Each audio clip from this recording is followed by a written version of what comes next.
Pray po natin na basahin. The following day, John was again standing with two of his disciples. As Jesus walked by, John looked at him and declared, "Look, there is the Lamb of God." When John's two disciples heard this, they followed Jesus. Tagalog naman po sa basahin po natin. Kinabukasan, naroon muli si Juan kasama ang dalawang sa kanyang mga alagad. Namakita niya si Jesus na naglalagay ng sinabi, "Tingnan niyo, siya ang kordero ng Diyos." Narinig ng dalawang alagad ang sinabi niya, kaya sila ay sumunod kay Jesus. Amen. So, tayo po ngayon ay nasa panibago pong series. At ang series po natin ay yung first series. So, una. So, ang ating po munang message ay first follower. So, tingnan po natin, first follower. First follower. Sige po, dala po ba natin po mga Bible? Tayo po ngayon ay mag-declare. Sabi po natin, sabay-sabay, tapos po natin po mga Bible. This is my Bible. I am what it says I am. I have what it says I have. I can do what it says I can do. Today, I set the course of my life through God's words, and I declare today that I will not be defeated, discouraged, depressed, nor disappointed. That I am the head and not the tail. I have insight, I have wisdom, I have ideas, I have authority. I exercise my authority today with God's words, and I decree and think and it's so.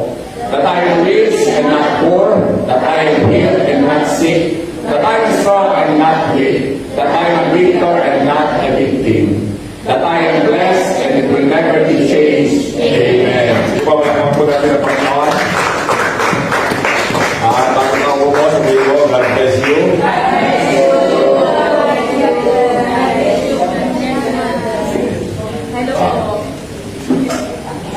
So, tulad po ng ating pong paalaala,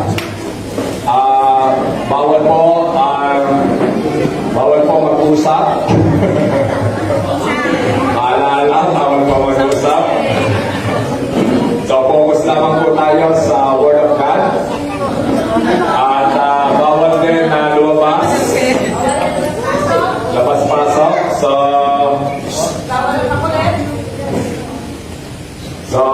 lalabas-pasok lamang po tayo po ay mag-CCR. Amen. So, mas maganda po siguro ay move forward tayo dito. Kasi marami pong pakahandi sa harapan. So, mas maganda po na makapapahin po natin yung mga silya. So, kanina po ay bigyan ko lamang po kayo ng background. Dito po, makikita po natin si John the Baptist. Siya po ay nakatayo, kasama po yung kanya po dalawang disciples. At nakita po nila na dumaraan po ang Panginoong Jesus. Kanina, di po ba? At ang sabi nga po ni John ay, "This is the Lamb of God." Ngayon, nung marinig po ito ng dalawang disciples, ano po yung ginawa po ng dalawang disciples? Binasa po natin kanina. Sila ay sumunod sa Panginoong Jesus at iniwan po nila si John the Baptist. Kung titignan po natin, alam po ni John the Baptist yung kanya pong ibinigay na papel ng Ama sa kanya. He is the forerunner. Siya po yung maghahanda ng daan ng ating pong Panginoong Jesus. Kumbaga, He will point people to Jesus Christ. At alam po natin na si John the Baptist at saka po si Jesus, sila po ay relatives. Kasi yung kanila pong nanay ay magkamag-anak. So, alam po ni John the Baptist na si Jesus ang Messiah. Pero somehow, ay hindi po 100%. Na 100% lamang po yung pagkakilala po ni John kay Jesus as the Messiah after po ng water baptism. So, kaya nga po dito po sa John chapter 1 verse 33, ang sabi nga po dyan, hindi ko nga siya kilala noon. Ngunit ang nagsugo sa akin upang magbautismo sa tubig, ang siyang nagsabi, kung kanino mo makitang bumaba at manatili ang Espiritu, siya ang magbabautismo sa pamamagitan ng Espiritu Santo. At sa verse 34, ito po yung patotoo ni John the Baptist. Ngayon ay nakita ko siya at pinatotohanan kong siya ang anak ng Diyos. So sabi nga po rito, di ba nagpunta po sa kanya si Jesus? At si Jesus po ay nagpa-bautismo sa kanya. At nung pinabautismo niya si Jesus, di ba, ano po nangyari? The heaven is open at bumaba po yung Holy Spirit in the form of a dove. At nakita po yan ni John the Baptist. Kaya nga po, sabi nito, kung kanino mo makitang bumaba at manatili ang Espiritu, siya ang magbabautismo sa pamamagitan ng Espiritu Santo. So, dito po makikita po natin that during that time, the Jews is expecting the coming Messiah. So malakas po ang ugong-ugungan, malakas po yung bali-balita na parating na po yung Messiah during their time. Ano po ba ang ibig po sabihin po ng Messiah? Sa Hebrew, ang ibig po sabihin po ng Messiah is the Anointed One. Ang katumbas po nito sa Greek is the Christ. So for the Jews, para po sa mga Hudyo, lalo na po sa mga pangkaraniwang po mga Hudyo, ang Messiah is somehow ay parang siya pong isa pong hari na magdi-deliver po sa mga Hudyo from the oppression of the enemy, from the oppression of the Roman Empire. Para po sa kanila, ang Messiah is somehow a king that will deliver them from their enemy and a king that will establish a kingdom. Para po bang tipo po ni King David. Yun po yung para sa kanila, mga pangaraniwang mga Hudyo. At sa mga ilang po mga prominente mga Hudyo, ganun po ang Messiah. Ngayon, sa mga naman po, sa mga Jewish teachers, sa mga tagapagturong mga Hudyo, parang meron po silang kalituhan kung ano po ang Messiah. Para sa iba, ang Messiah po is a suffering servant. Kasi yun po yung nasulat po sa Isaiah chapter 53. Hindi po ba? Kasi tinitignan po nila yung prophecy. At para naman po sa mga ilang pong Jewish leaders, ang Messiah po is a splendid king, isa pong hari na mababasa naman po yan sa Isaiah chapter 9 at sa Isaiah chapter 11. Pero hindi po nila naunawaan na sabi nga po doon, hindi po naintindihan that the cross come first before the crown. So it described yung Isaiah 53 at Isaiah chapter 9 verse 11, it described to Jesus. Siyempre, magsasuffer muna si Lord on the cross, tapos yung po yung crown. Alam niyo po, at this point, ay marami po ang nag-aakala na si John the Baptist po ang Messiah. Mababasa po natin yan sa susunod na ano. John chapter 1 verse 19. Basahin po natin. This was John's testimony when the Jewish leaders and priests and temple assistant from Jerusalem to ask John, who are you? He came right out and said, I am not the Messiah. So, pinigyan ko lamang po kayo ng background, pero ang focus po ng ating pong pag-aaral ay pagpupun po doon po sa mga first disciple at sa mga first followers of the Lord Jesus Christ. So, ang ating pong interrogative statement ay, tingnan po natin sa next slide. What are the characteristics of the first follower? So, number 1, they follow Jesus. Number 2, they stay with Jesus. And number 3, they bring other people to Jesus. So ano po ba yung mga karakter? Kasi po ang focus po natin ay first series. So ang ating po muna pag-aaralan ay ano po ba yung mga katangian ng mga unang tagasunod ni Kristo. At maganda na makakita po tayo ng lesson dito at may apply din po natin sa ating po mga sarili. So number 1, they follow Jesus. So basahin nga po natin John chapter 1 verse 35. Kinabukasan, sige po.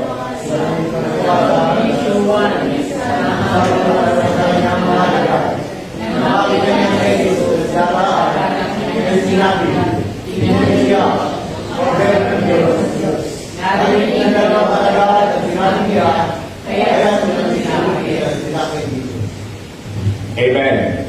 So makikita nga po natin dito na sabi nga po doon, nandun po si Juan, dumaan ang Panginoong Hesus, at nakita niya ang Panginoong Hesus, sabi niya, siya ang kordero ng Diyos.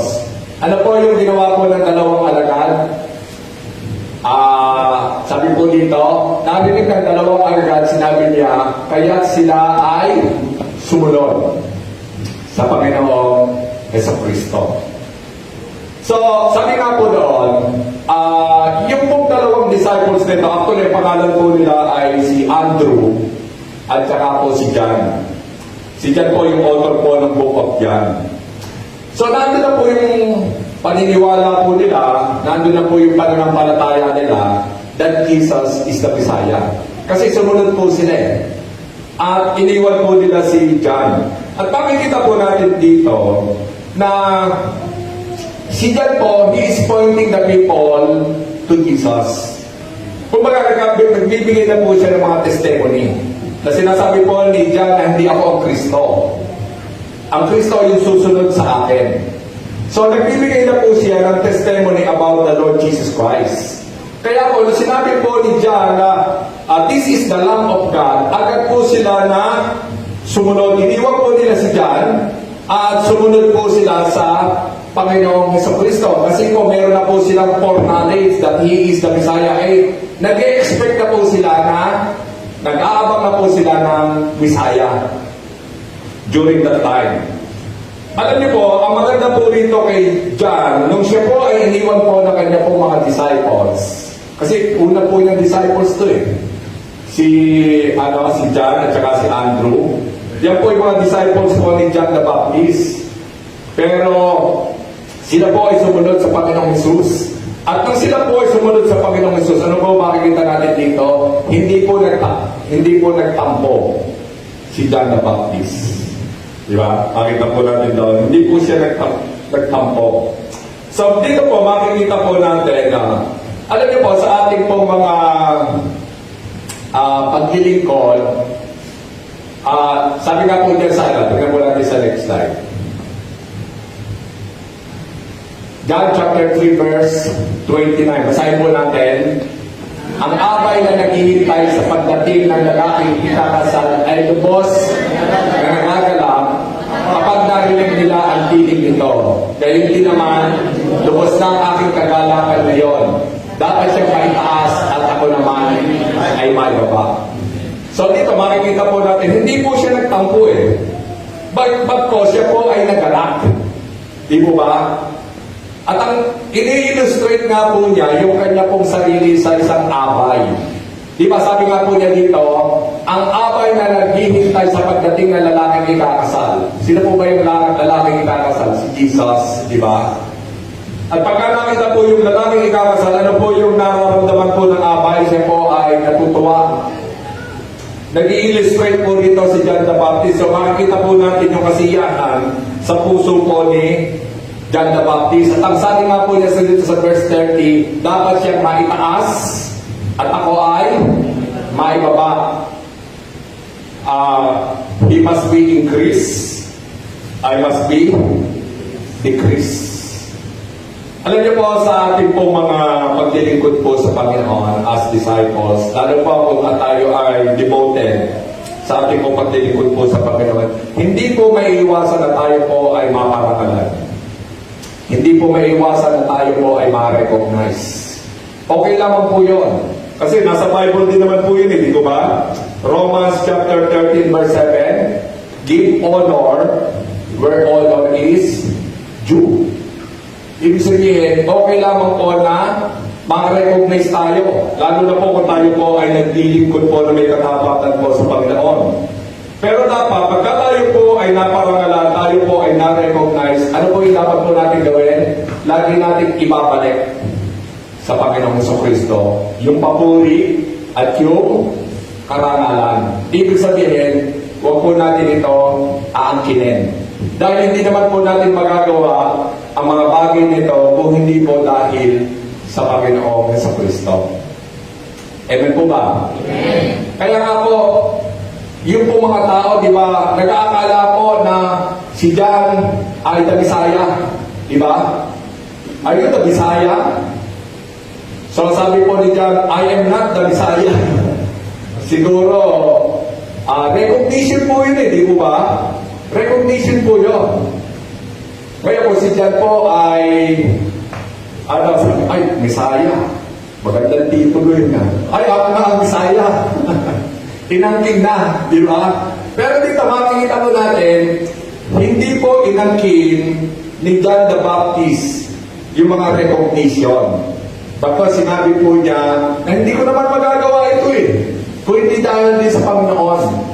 At ako ay dapat na maibaba, siya ay dapat na maitaas. So pagka receive po tayo ng recognition, okay naman po yun. Pero lagi po nating ibabalik sa Panginoon. Amen po? Amen. So dito po sa next slide po natin. Sa John chapter 1 verse 26, sumagot si Juan, ako'y nagbabautismo sa tubig, ngunit nasa inyo kalagitnaan sa hindi niyo na kikilala. Dumarating siya kasunod ko, subalit hindi man lamang ako karapat-dapat na magkalan ng tali ng kanyang sandalyas. Ibig sabihin, makikita po natin dito, ini-enthroned, di ba? Ni Jesus. Ini-enthroned ni John the Baptist si Jesus. Sabi niya, hindi ko naman magagawa ito So, lahat ay sa Panginoon. Kumbaga, ina-attribute niya sa Panginoon ang lahat ng bagay. Sabi nga dito, hindi man lamang ako karapat-dapat na magkalan ng tali ng kanyang sandalyas. So, dito po sa next slide, basahin po natin sa Mark chapter 1 verse 16. As he walked by the Sea of Galilee, he saw Simon and Andrew, his brother, casting a net into the sea, for they were fishermen.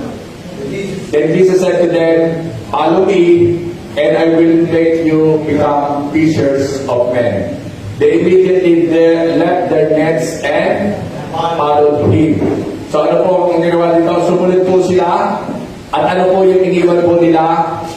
Sabi rito, they immediately left their nets and followed him. Ano po ba yung net? Ito po ay hanap buhay.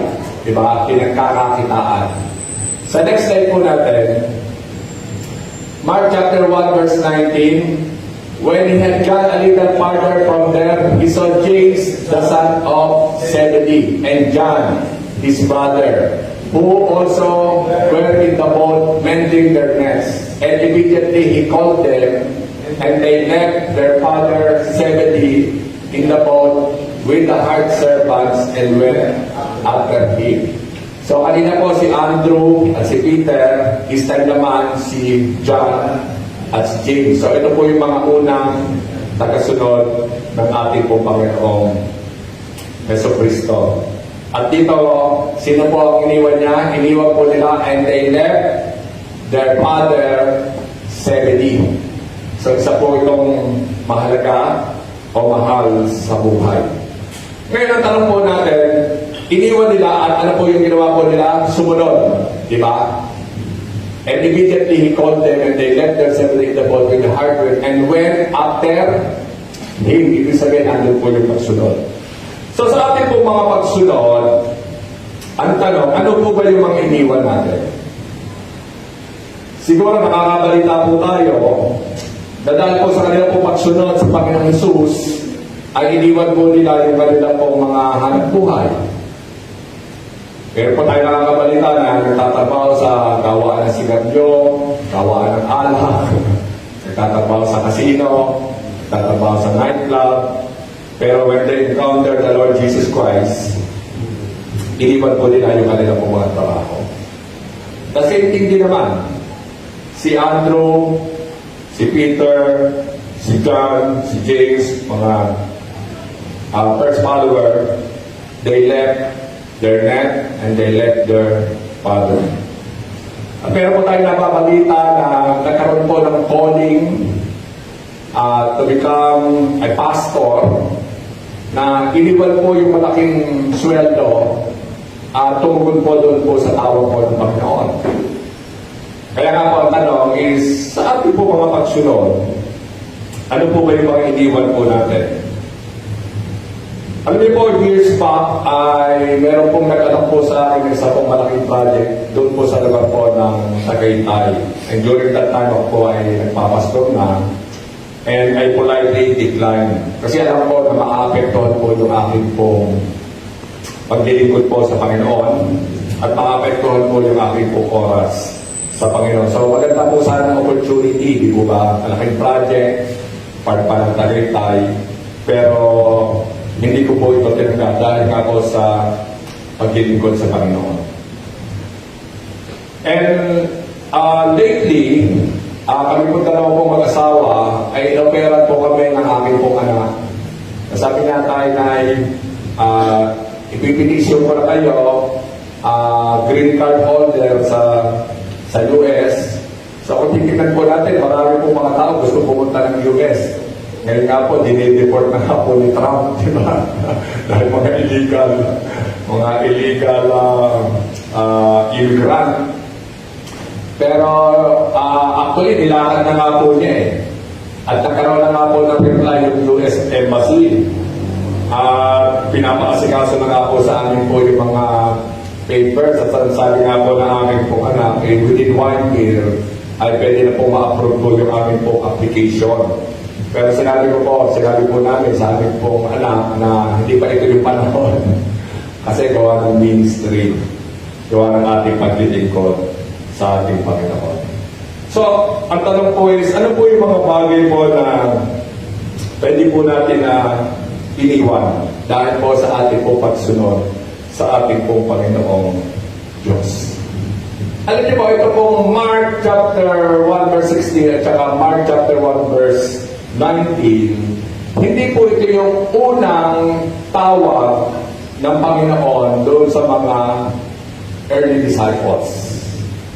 Sa Luke chapter, pagka binasa po natin yung Luke chapter 5 verse 11, makikita po natin, mababasa po natin doon na tinawag na rin sila ng Diyos doon. At doon nga po sa pinag-aaralan po natin sa John chapter 1 verse 35 to 42, nandun na po yung pagtawag sa kanila ng Panginoong Diyos. So, this is not the first time na sila ay tinawag at sumunod sa Panginoon. Alam niyo po, there are times sa ating pong mga na talagang minsan bago po pumasok po yung message at bago po pumasok na meron po tayong calling, sometimes hindi po agad yan nagsisink in. Sometimes, it takes time. The same thing din naman po sa mga disciples during that time. Actually, kung babasahin po natin, ay 3 beses po sila na tinawag po ng Panginoon. At makikita po natin doon na bumabalik sila sa pangingisda.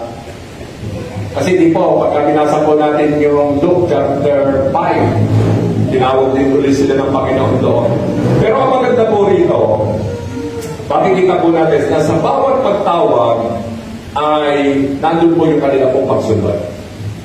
Amen po ba? Amen. Minsan po kasi ay hindi po minsan tumutugon agad ang isang tao na tinawag kasi po hindi po siya nakakatiyak kung meron po ba talagang calling o meron pong tawag. So, minsan ganun po parang pinakikiramdaman muna natin para makatiyak po tayo doon po sa pagkakatawag po ng Diyos. At dito po makita po natin yan doon sa mga early disciples na tinawag po sila pero bumabalik, pero tinawag po sila ng Panginoon at sa bawat pagtawag ay makita po natin na sila po ay sumusunod. Alam niyo po, sabi nga po dito, our love for the Lord is developed through the course of time. Ang ating pong pag-ibig at pagmamahal po sa Diyos ay natidevelop sa paglipas po ng panahon. Amen po ba? Amen. Magbibigay lamang po ako ng ilustrasyon. Halimbawa, kami po mag-asawa, di ba, nagpakasal po kami ay 1982. Di ba? So, nagpakasal po kami because we love each other. Pero through the course of time, yung pagmamahal po namin sa isa't isa ay lalo pong nadadagdagan at lalo pong lumalalim. Through the course of time. Pastor, bakit may mga mag-asawa na through the course of time ay nawawala yung pag-ibig nila sa isa't isa? O meron pong mga ganon, di po ba? I believe na kaya po nagkakaganon po ay dahil hindi po si Kristo yung nasa gitna ng pagsasama. Yun po yung paniniwala ko doon. Kasi kung yung babae po ay mahal si Jesus at yung lalaki ay mahal si Jesus, ano po mangyayari? Dinando po yung love triangle. Ibig sabihin na si Jesus ay nasa gitna ng pagsasama. At pagka si Jesus po ay nasa gitna ng pagsasama po ay tumatagal at lalo pong lumalalim yung ating pong pag-ibig at pagmamahal sa Kanya. The same thing din naman, di po ba? Nang tayo po ay masing, nung sinurrender po natin ang buhay po natin sa Panginoon, at tinanggap po natin si Jesus not only as Savior but as Lord, di ba? Mahal po natin si Jesus.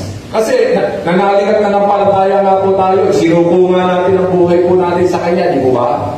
So mahal na po natin ang Panginoon. Nagkaroon na po tayo ng pananampalataya. Pero habang lumilipas po yung panahon, ano po dapat pong mangyari? Dapat lumalim po yung ating pong pag-ibig sa Diyos. Amen po ba? Amen. At pagka lumalalim po yung pag-ibig po natin sa Diyos, lumalalim din po yung ating pong pagsunod sa Kanya.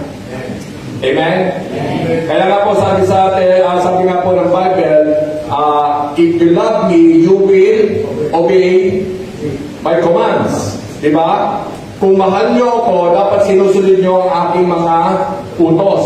Kaya kung lumalalim po yung pag-ibig po natin sa Panginoon, of course, lalalim po yung ating pong pagsunod sa Kanya. Amen po? Amen. Pero meron po mga mananampalataya, what happened? Tumatagal, minsan parang bumababaw yung pag-ibig. May mga pagkakataon po na gano'n. May mga time na bumababaw po yung pag-ibig. So ano po yung mga dahilan? Unang-una, ang isa po sa dahilan ay maaaring nagpapabaya po tayo sa ating pong spiritual life. Parang nawawalan po tayo ng panahon sa salita ng Diyos. Parang nawawalan po tayo ng panahon sa pakikipag-fellowship. Parang nagpe-pray na lamang po tayo ng parang makapag-pray lamang po tayo. O maaaring nabibisi po tayo sa maraming pong mga bagay. At nalilimutan po natin kung ano po ba yung priority natin sa ating pong mga buhay. Or pwedeng bumabaw rin po yung ating pong pag-ibig sa Panginoon kung tayo po yung nakikipag-compromise sa takbo ng mundo.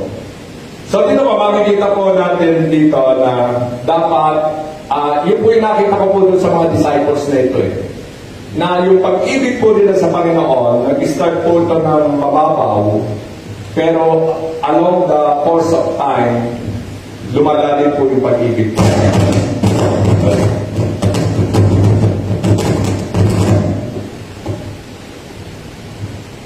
Along the course of time ay lumalalim po yung pag-ibig po nila. And yun po yung isa pong makita po natin. At tingnan din po natin, sabi nga po dyan sa next slide. Pasahin po natin, 1, 2, 3, go! Lumingon si Jesus at ang makita niya sa kanya ng ito. Kaya niya lugar, makakawalaman niyo. So, di ba ba, naano yan, nakita niya, yung dalawang disciples ay sumunod, di ba? At nakita ng Panginoong Jesus na sumusunod sa Kanya. Ngayon, tinanong po ng Panginoong Kristo, ano ang kailangan nyo? Ngayon, kung tayo po yung tatanungin ng Panginoon, di ba, sumusunod tayo sa Panginoon. At tanungin po tayo ng Panginoon, ano ang kailangan nyo? Bakit? Parang tinatanong ni Lord, bakit kayo sumusunod sa akin? Di ba? So dapat sa pagsunod po natin sa Panginoon, dapat po ay maliwanag po yung purpose. Ano po ba yung purpose? Bakit po tayo sumusunod sa Panginoon? Ano po ba yung ating motibo? Bakit po ba tayo sumusunod sa Panginoon? Ano po ba yung reason?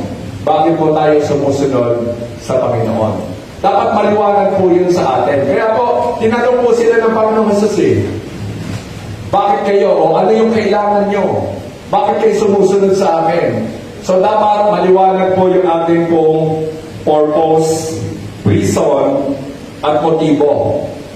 Di ba? So bakit po ba tayo sumusunod sa Lord? Dahil ano? Dahil mahal po natin ang Panginoon. Di ba ba? So yan po yung dapat na number one na reason po natin. Kaya po tayo sumusunod dahil mahal po natin ang ating pong Panginoong Diyos. At kaya po tayo sumusunod, kaya ano po, dapat willing po tayo na isurrender. Pero pinag-aralan po natin yan last di ba? Last week. Dapat willing po tayo na isurrender ang ating pong everything to God. Kaya nga sumusunod di ba? Ibig sabihin, willing ka na isurrender mo ang lahat sa iyong buhay. So dapat po tayo ay sumusunod not in our terms but in God's term.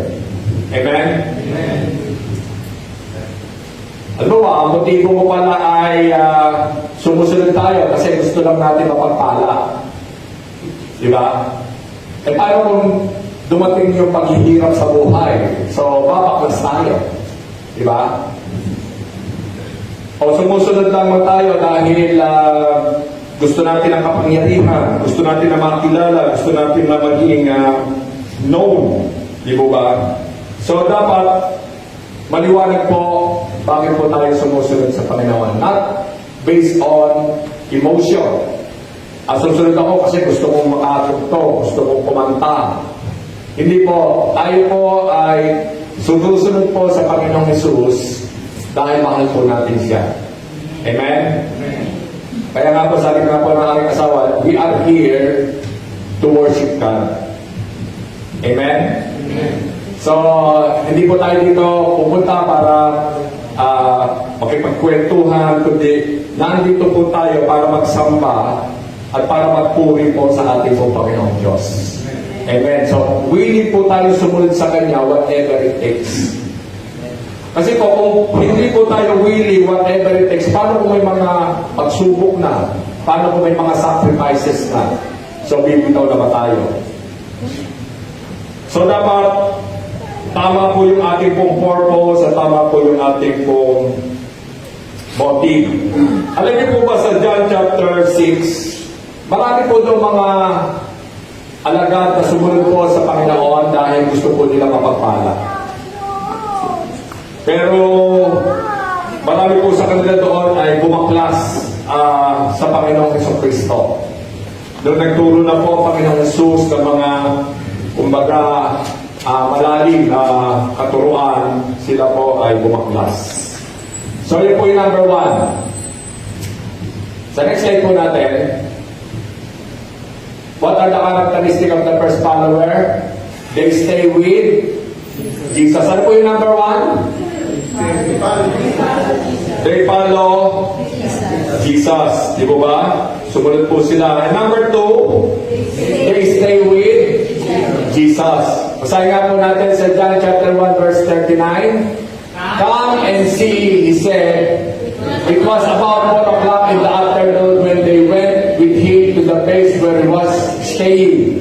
And they remained with him the rest of the day. Ano po sabi diyan? They remained with him the rest of the day. So, ibig sabihin, sila po ay nanatili. At alam po natin, yung 12 disciples or 12 apostles, except for Judas, sila po ay sumunod sa Panginoong Jesus at sila po ay nanatili up to the end. Miski na ang Panginoong Jesus po ay nagkaroon po ng resurrection, ascension to the heaven, sila po ay nagpatuloy. So makikita po natin doon na hindi lamang po sila sumunod, sila po ay nanatili sa Panginoong Diyos. Amen. Amen. Kaya po napakahalaga po sa atin na sabi nga po doon na dapat mahalaga po na hindi lamang tayo, sabi nga po doon, susunod po sa Panginoon at tapos tayo po ay babaklas. Halimbawa, baka magaling lamang po tayo sa umpisa tapos tayo po ay bibitaw. O baka hanggang kalagitnaan lamang po tayo tapos tayo po ay bibitaw sa Panginoon. O hanggang sa 3-4, tapos tayo po ay bibitaw. So maganda po, sabi nga po dyan na hanggang katapusan. Maganda po that we stay with the Lord. Tulad po ng mga early disciples na ito. Of course, except for Judas. Sabi nga po ng Panginoon, sabi nga po ni Paul, I have fought the good fight, I have kept the faith, I have finish the race. So gusto po ba natin matapos yung karera na ito? Amen. Di po ba? So tapusin po natin at alam po natin na tayo po ay tutulungan ng ating po Panginoong Diyos. Amen? Amen. Alam niyo po, meron po ako na isang narinig na illustration na parang ano po, pasada ng jeep. Ano mula po sa Malibago hanggang sa Calamba. So sa ating po pagpasada, puno po yung jeep. No. Meron po bumababa sa Golden City, may bababa po sa Mamaten, may bababa po dyan sa parting Kabuyaw. Pero mas maganda ay makarating po tayo doon talaga sa destination po natin. Amen? So yun po yung ibig na natin na mangyari. Not only we follow Jesus, but we stay with Jesus. Kaya sabihin mo sa katabi mo, manatili tayo. Amen.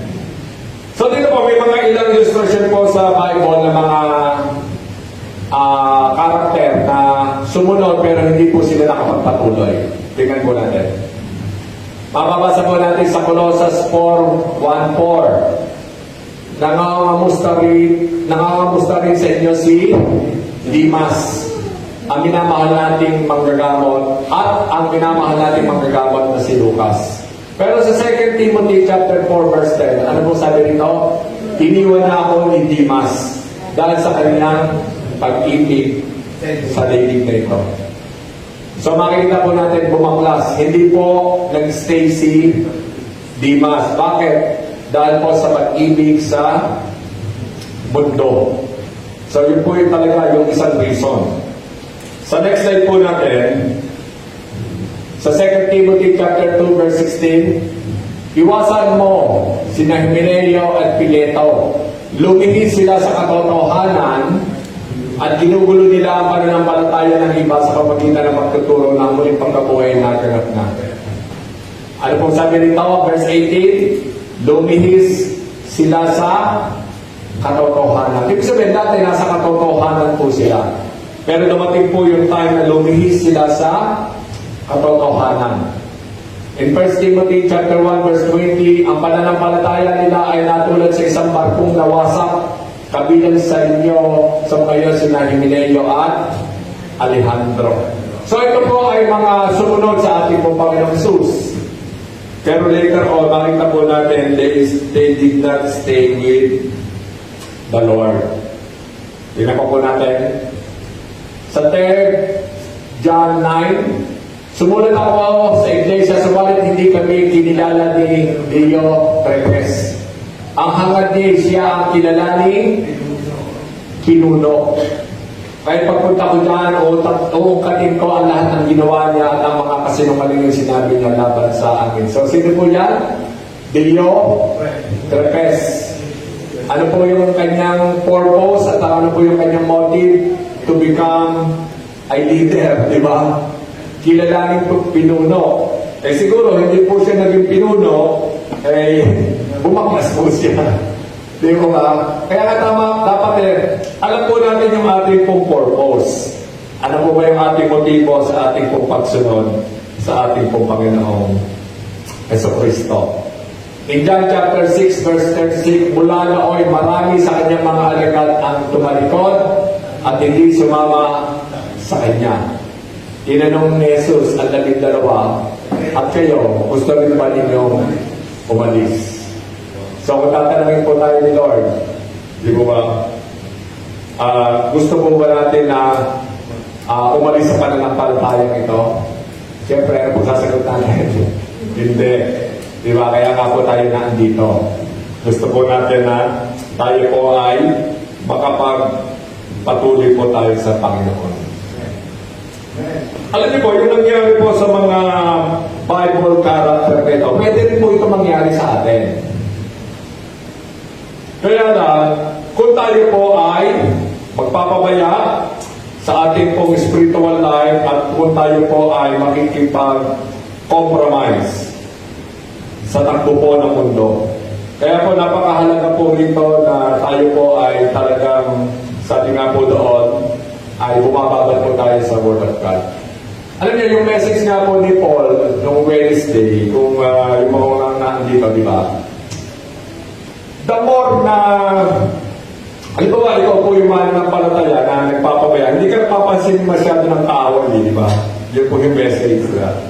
Pero kung ikaw ay, dedicated ka, masikasit ka sa paglilingkod, asahan mo, nandun ka sa radar ng kaaway.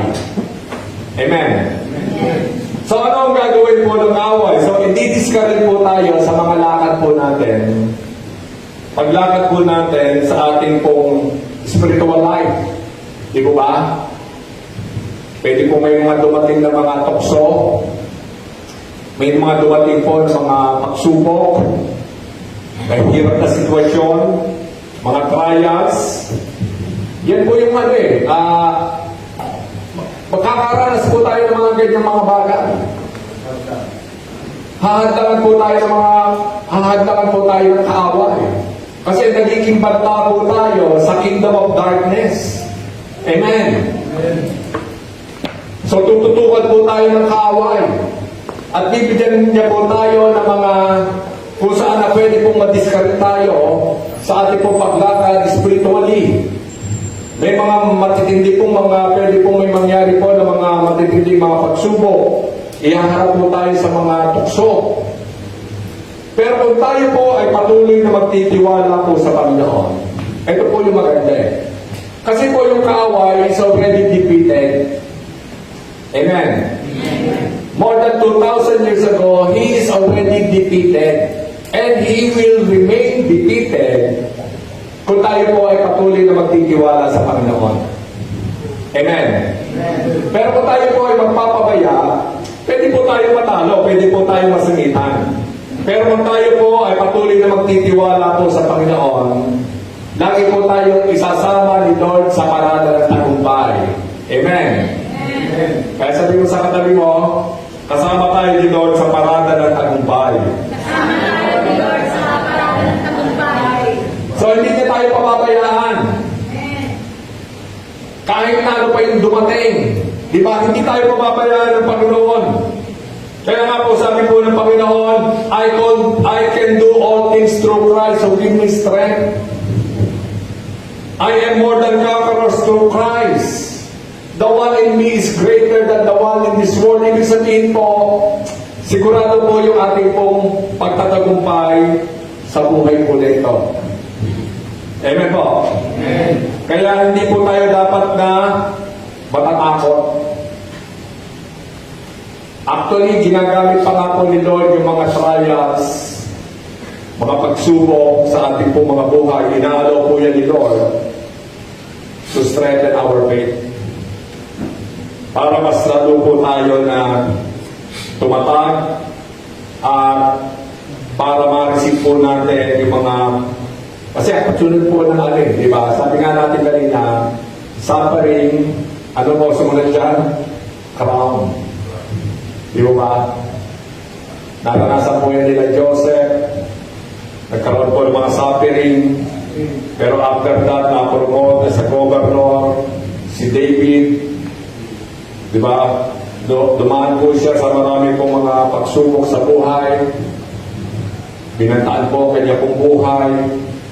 Pero nakita po natin after that, he was become a king. So marami pong istorya po sa Bible.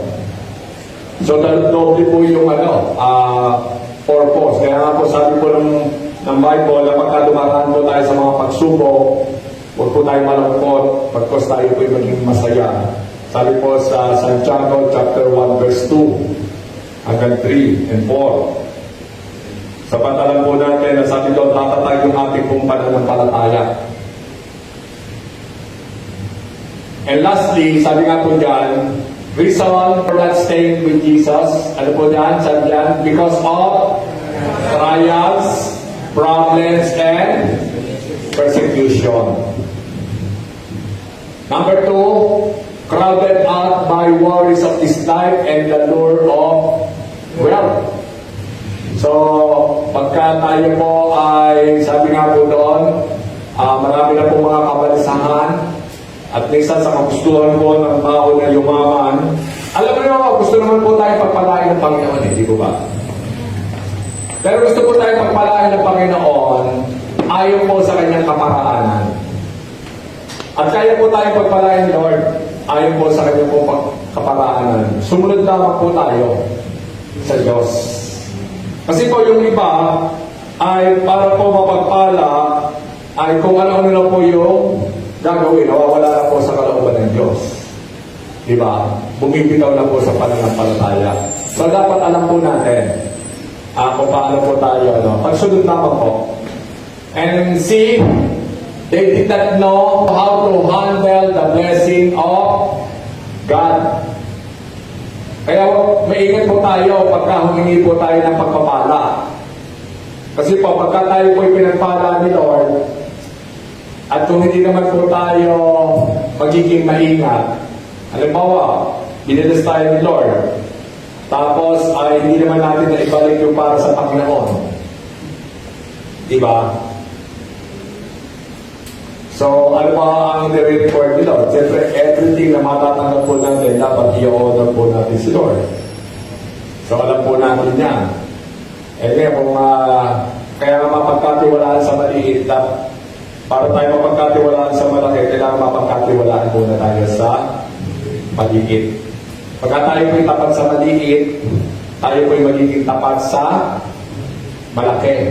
Kaya kung hindi na po tayo tapat sa maliit, ay hindi po tayo bibigyan ni Lord basta-basta na malaki kasi magkakasala lamang po tayo. Amen? So, kailangan tapat muna tayo doon sa maliit. Baka yung narinisip po natin 1,000 pero hindi na po tayo naging tapat sa 1,000. Diba? Hindi po natin ibabalik yung para sa Panginoon. So, maging tapat po muna tayo sa maliit. So, they did not know how to handle the blessing of God. So, nalilimutan po nila yung Panginoon. And number 3, reason for not staying with Jesus, fall into temptation. So, alam na po natin yan. Sa tukso, yan po yung nilagamit po ng ating pong kaaway. And next slide. So, lastly, what are the characteristics of the first follower? Ano po yung number 1? They follow Jesus. And number 2, they stay with Jesus. So, manatili lamang po tayo. So, marami pong gagawin ng kaaway para hindi po tayo manatili. Pero, dapat ay manatili lamang po tayo. And number 3, they bring other people to Jesus. So, basahin nga po natin John chapter 1 verse 41. Unang, para wala na po tayong energy. Sige po. Unang hinanap ni Andres, kanyang kapatid. Sinabi niya dito, nakita namin ang Mesiyas, ang pagbabalatagdaw ng Diyos, at ang kasama ng testimonyo ni Jesus. Amen. ano po sabi rito? Unang si Andres po, si Andrew, di ba?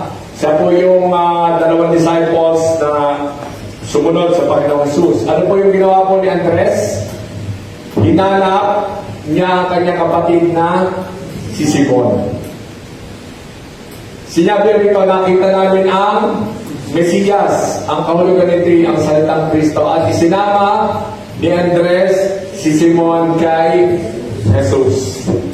Alam niyo po, ang Panginoong Jesus, sabi nga po rito, ayaw po nilang sarilinin yung malaking biyaya at pagpapala na na-receive po nila. Yung makatakbo mo si Jesus, isa na po yung isang malaking pagpapala na po yun, hindi po ba? Amen. Naniniwala po ba tayo doon? Amen. Kaya nga po, sabi nga po, ang Panginoong Jesus is more than, sabi nga po ni Peter at ni John, we don't have silver. Wala kaming ginto, wala kaming silver, pero meron kaming Kristo. So, ibig sabihin, pagka natakbuhan po natin si Jesus, He is more than enough. Amen. At lahat po ba tayo mayroon ng Kristo sa buhay? Amen. So, we have more than enough. Sabi nga po natin, more than enough. Kaya nga po, sabi nga po doon, that Jesus Christ is the Word of God. That Jesus Christ, siya po yung buhay. Di ba ba? He is the light. He is the light. Siya rin po yung ang liwanag. He is the bread of life. He is the water. Nasabi nga po doon, na pagka uminom ay hindi ka mauuhaw. Kaya sigurado po tayo na mamanggap na tayo po may Kristo. Sigurado na po tayo na may buhay na walang hanggan. Amen. Amen. So gusto na po ba natin na makita po si Jesus face to face?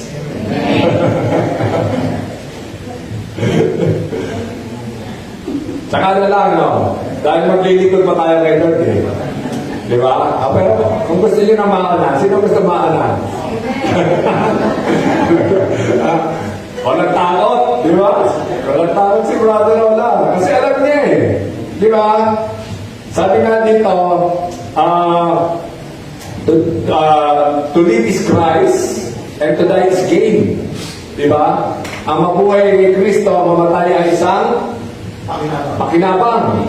Bakit pakinabang? Diba? Sa iba, pagka kamatayan, natatakot eh.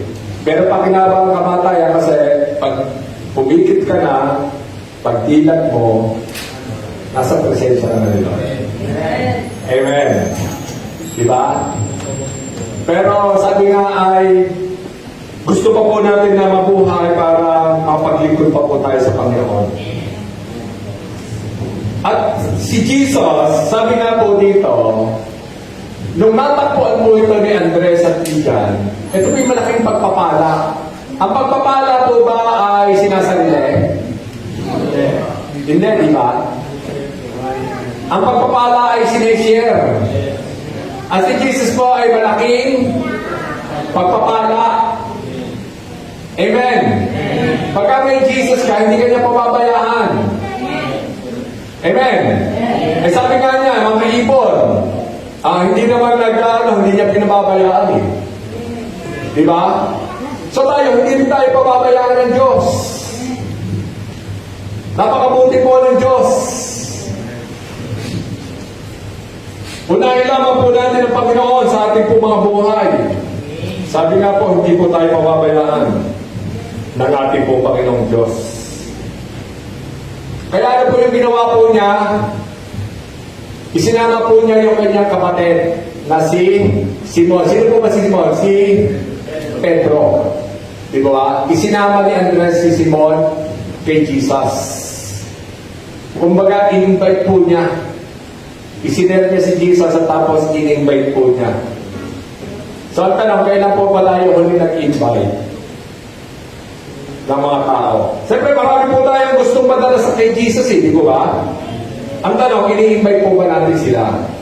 Gusto po ba natin ma-share yung malaking pagpapala na tinamasa po natin? Kailangan ma-share po natin ito sa iba. Di po ba? So we have to invite. we have to share Jesus to other people. Because He is more than gold, He is more than silver. At ang sabi nga po niya, ang sabi po ng Panginoon sa John chapter 10 verse 10, sa Kanya po matatagpuan ang isa pong buhay at buhay na ganap at kasiyasiya. Gusto po ba natin yon? Buhay na ganap at kasiyasiya? Yun po yung purpose kung bakit po pumunta ang Panginoong Jesus dito. Kaya nga po, makikita po natin, marami po tao nawawalan po ng kakasa. Marami po tao ay depressed, oppressed. Makikita po natin na parang tulala, hopeless, wala na po pag-asa sa buhay. Kailangan po nila ang Panginoong Jesus sa kanila pong mga buhay. Alam niyo po ba yung Samaritan woman? Ang Samaritan woman ay magulo po yung kanyang buhay. Ilan po yung kanyang asawa? 5. Di ba? Sabi nga ni Jesus, kung kinakasama mo ngayon, ay hindi mo asawa. Magulo yung buhay niya, di ba? But he encountered the Lord Jesus Christ. At nung na-encounter niya ang Panginoong Jesucristo sa kanyang buhay, ano po yung nangyari? He shared the gospel to other people. Of course, nagkaroon na po ng encounter at magkakaroon na po ng pag-aayos ang Panginoon sa buhay po niya. Na-encounter na po niya si Jesus, di ba? Kaya nga po, sabi nga po, if anyone is in Christ, he is a new creation. The old has gone, the new has come. Ibig sabihin, ang Diyos po yung nagbabago po sa atin. Hindi po natin kaya baguhin ang sarili natin. Hindi po tayo mababago ng reliyon. Si Jesus lamang po may kapangyarihan na bumago sa ating po mga buhay. Amen. Kaya we believe yung Samaritan woman na hindi po maalis ang buhay, I believe that after the encounter, mababago po yung buhay po niya. At hindi lamang po yun. Nung na-encounter niya si Jesus, sabi niya, malaking pagpapala ito, hindi ko ito sasarilinin. Ano po ginawa po niya? Pumunta po siya sa kanilang barangay at isiniyar po niya ang ginawa ni Jesus sa buhay po niya. Amen. Amen. At alam niyo po yung demon possessed. Alam niyo po ba yung demon possessed sa Luke chapter 8? Ito pong demon possessed na ito, wala na rin pong kwenta ang buhay niya. Patapon na. Sinaniba po siya ng maraming demonyo, masamang spirito. Pero after the encounter with Jesus, di ba? Ano po nangyari? Umayos ang kanya pong buhay. At nung umayos po yung kanya pong buhay, ano po sabi po ng Panginoon? Di ba gusto niya sumama sa Panginoon? Sa Luke chapter 8 verse 26, gusto niya sumama sa Panginoon, pero ano sabi ng Panginoon sa kanya? Huwag ka na sumama sa akin, manatili ka rito, i-share mo ang ginawa ko sa iyo. Kasi malaking pagpapala po yun di ba? Ang sinasabi ko rito, naka-receive ka ng blessing, i-share mo ito sa iba. So ano po yung ginawa po niya? Sumunod po siya sa Panginoong Jesus at isinyer po niya sa napakarami pong tao. Mababasa po natin doon, isinyer po sa bayan sa Luke chapter 8 verse 26, yung pagpapala. Si Apostol Pablo, alam po natin ang buhay po ni Apostol Pablo. He was a murderer. Kung bakit kita po natin ang mga taong ito na yung buhay po ay sira, yung buhay po ay hindi po maganda ang kanila pong mga buhay.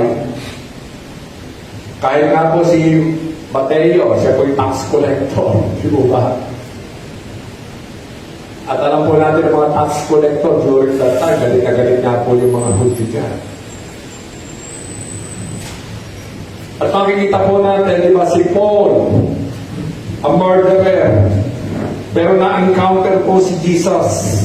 At nung na-encounter po niya si Jesus, ano po yung kanyang ginawa? He spread the good news to other people.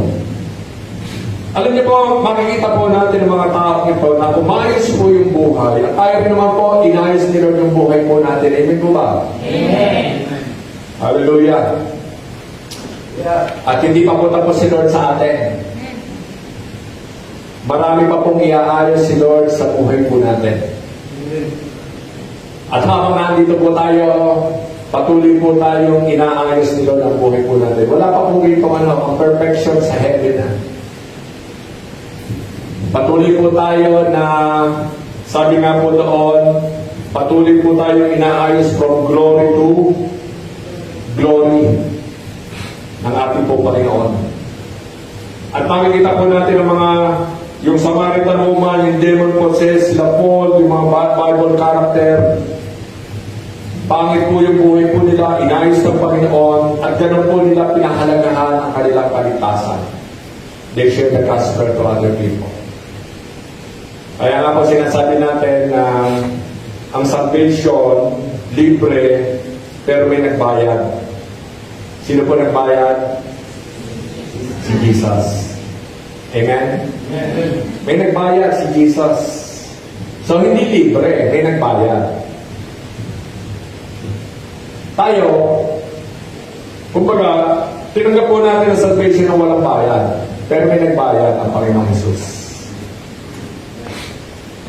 At ang binayad po ng Panginoong Jesus ay ang kanyang pong banal na dugo. Amen? Ang kanyang buhay.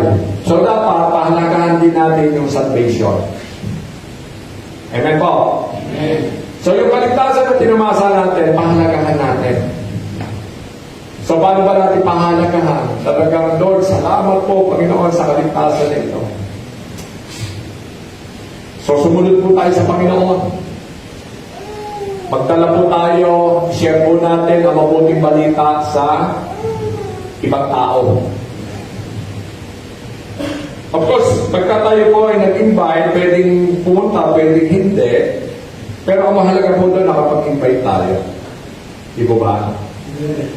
Sa pag-share po natin, pwedeng tumanggap o hindi, pero importante po doon, nag-share po tayo. Amen? So, huwag po natin kalimutan nyo. At hindi po natin alam, naka 10:30. Kasi prayer chain. Prayer chain. 10:30. So, at sinama ni Andres si Simon kay Jesus. Alam niyo po si Andres, si Andrew, marami po siyang ginawa, pero hindi po kasing dami ng ginawa po ni Peter. Amen? Kasi po, si Peter, mababasa po natin sa Acts, na nagpahayag po siya, 3,000 ang tumanggap sa Panginoon. Amen? Sa chapter 4, meron po 5,000 ang tumanggap po sa Panginoon, sa pangangaral po ni Peter. So, hindi po natin alam, di ba? Na yung po palang maaaring tayo ay konti lamang po yung nadala po natin sa Panginoon. Pero hindi po natin alam na baka yung isa sa dadalahin po natin sa Panginoon ay maging kagaya ni Brother Eddie, ni Bishop Eddie, ni Villanueva, na ilang po yung dinala niya sa Panginoon, libo-libo, di po ba? Hindi po natin alam na yung po palang dadalahin natin ay magiging parang isang Billy Graham, na milyong-milyong tao po ang dinala sa Panginoon. Hindi po natin alam yun. So, katulad po ni Andres, dinala po niya ang kanyang kapatid na si Simon. At nakita po natin na si Simon Pedro, he was one of the pilang ng, sabi nga po doon, ng faith during our time. So sabi nga po dito sa next slide, John chapter 1 verse 45, basahin po natin, 1, 2, 3, go! Nakita.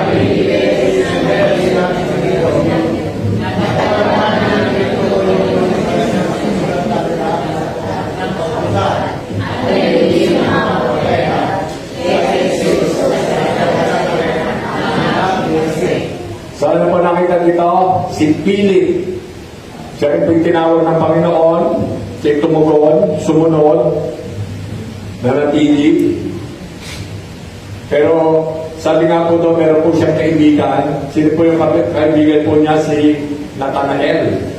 At sinabi niya ito, natagpuan na namin ang tinutukoy ni Moises sa kanyang sinulat sa aklat. Kaya hindi na mga propeta. Siya si Jesus na Nazaret ng anak ni Jose. So dito po makikita po natin na they spread the good news. Yung pagpapala, they spread it. At tayo po ay napakapala dahil tayo po ay, sabi nga po doon, meron na po tayong Panginoon sa ating po mga buhay. All we have to do is to share Jesus to other people. At sa next slide, sabi nga dyan, Acts chapter 8 verse 1, basahin po natin, that time a great persecution arose against the church which was at Jerusalem, and they were all scattered throughout the region of Judea and Samaria, except the apostles. Therefore, those who were scattered went everywhere preaching the word. So makikita po natin dito, di ba? Matindi yung persecution. Pero they were scattered because of the persecution. Pero ano po yung kanilang ginawa? Nagreklamo po ba sila? Bumaklas po ba sila? Hindi na po ba sila nagpatuloy? Ano po yung kanilang ginawa? They went everywhere preaching the Word of God. So alam po nila, tama yung purpose po nila. Diba? Tama po yung motibo nila. Tama po yung reason po nila why they are following the Lord Jesus Christ. To spread the good news, to spread the love of God, to spread the gospel. Kasi nga po may mga persecution eh. Kasi kung hindi po tama yung kanila pong purpose, hindi po tama yung kanila pong motive, ay puro naman persecution eh. Teka po na, hindi ako para dito. Bye-bye, Jesus. Pero dahil tama po yung purpose at gusto po nila, na sabi nga po doon, manatili sa Panginoon. Kaya nga sabi nga po natin dito, our faith will be tested. It will be tested in many ways. It will be tested by problems. It will be tested by trials. It will be tested by persecution tulad po na nangyayari po dito. But sabi nga po dito, ang tanong is, we will stay ba? Or hindi? Tayo po ba ay magpapatuloy? O hindi? And kung tayo po ay patuloy na magpapatuloy, sasamahan tayo ng Diyos up to the end. Amen? Amen. Hindi naman natin kaya eh. On our own. Pero kung ang isang mananampalataya ay patuloy na magtitiwala sa Panginoon, sabi nga po doon, sasamahan po tayo ng Diyos. Sabi nga doon sa 1 Corinthians chapter 10 verse 13, wala pong pagsubok na darating po sa atin na hindi mo na sinala ng Diyos. Di ba ba? Kaya nga sabi po ng Panginoon kay Satan nung gusto niyang subukin si Job, and it was allowed by God. Sabi po ng Panginoon kay Satan, huwag mo gagalawin ang buhay niya. Spare his life. So si Satan, makakakilos lamang po siya, pero up to the point na inalo lamang po ng Diyos. Hindi po niya bibigyan ng purihan si Satan. At alam po ng Diyos yung kakayanan po natin to handle the problems. Amen? Kaya nga po, sabi po sa 1 Corinthians chapter 10 verse 13, na ang Diyos ay tapat. Hindi ka niya bibigyan ng pagsubok na hindi mo kaya. Amen? Ibig sabihin, dumating yung pagsubok, sinala na ito ng Diyos. Hanggang doon lamang. At pagka dumating ang pagsubok, kasabi po doon, 1 Corinthians chapter 10 verse 13, bibigyan ka niya ng kalakasan para ito ay mapagtagumpayan. So, sino po ang magbibigay ng kalakasan? si Lord pa rin. So, ibig sabihin, pagka may mga pagsubok na dumating sa atin, huwag natin tanongin ng Diyos, Lord, ba't dumating sa amin ang pagsubok na ito?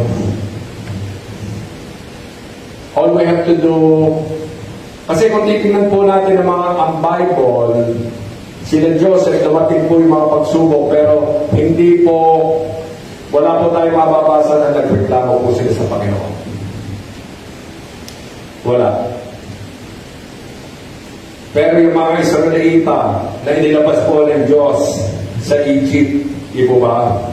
Nung sila po ay nauuhaw na, nung sila po ay wala na makain, at pinadala po sila ni Lord ng mana. Ano ba naman ito? Sabi nila, mana sa umaga, mana sa gabi, mana sa inihaw na mana, ginatahang mana. Lahat na ay mana. Nagreklamo po sila sa Panginoon. At ano po nangyari? Hindi po sila nakapasok sa promised land. They did not stay with the Lord. So, importante na bakit pa tayo sumusunod sa Panginoon? We have to check. Dahil mahal natin si Lord, of course. Pero dapat tama po yun. Kasi kung tama po yung ating pong purpose at motive, ano man yung dumating po sa atin, kakayanin po natin. Amen? Dahil kilala mo si Lord, sabi nga po ng Bible, that His faithfulness is new every morning. Ibig sabihin, pag-gising po natin sa umaga, masusubukan na po natin yung katapatan ng Diyos. At ang sabi nga po ng Bible, that God is good and His love endures forever. Yung pagmamahal po natin nababago. Pero yung pagmamahal po ng Diyos sa atin, hindi po yun mababago. Amen. Kaya kung mayroon po tayong mga dinadaanan, problema, pagsubok, mahirap na sitwasyon, gusto ko ipaalala sa iyo na mahal ka ng Diyos. At yung mga nararanasan mo, temporary lamang yan. At sigurado na, sabi nga doon, pinag-usapan natin kanina, na lagi tayong bibigyan ng, isasama tayo ni Lord sa paralan ng tagumpay. Amen. Our Lord is already victorious. When He raised up from the dead after 3 days, and now He is at the right hand of the Father. And the resurrection power of the Lord Jesus Christ manifests also sa atin po ng mga may banal na Espiritu. Sa atin po na nakipag-isa kay Kristo. Kaya naman yung mga sitwasyon po natin, manatili naman po tayo. Alam ni Lord, ibinigay niya ng Panginoon, kaya mo yan. Amen. Maging tapat lamang po tayo sa Panginoon. We can pour out our feelings to God. We can pour out our emotions to God. And God will give us, sabi nga po doon, yung kapayapaan na kailangan po natin. Amen. So, ang tagumpay po natin ay sa ating po Panginoon Diyos. Sige nga po, palakpakan po natin ang Panginoon. So, ano po ano natin? Let's continue and actively participate sa ating pong mga prayer blessing to share the gospel of the Lord Jesus Christ. At lagi po natin itanin sa ating pong mga isipan na kailangan po ay sumunod po tayo sa ating pong Panginoon Diyos. Amen po? Amen. Let's continue to go and make disciples that will make disciples. Sige nga po, sa next slide po natin. What are the characteristics of the first follower or disciples? Ano po yan? They follow Jesus. Number 2, they stay with Jesus. And number 3, they bring other people to Jesus. Sige po, tayo po lahat ay tumayo. Tayo po ay mag-pray. Hallelujah. Father God, Muli po kami po ay nagpapasalamat po sa inyo. Thank you, Father God. We pray, Lord, yung mga early disciples na ito, Panginoon, na sumunod po sa inyo.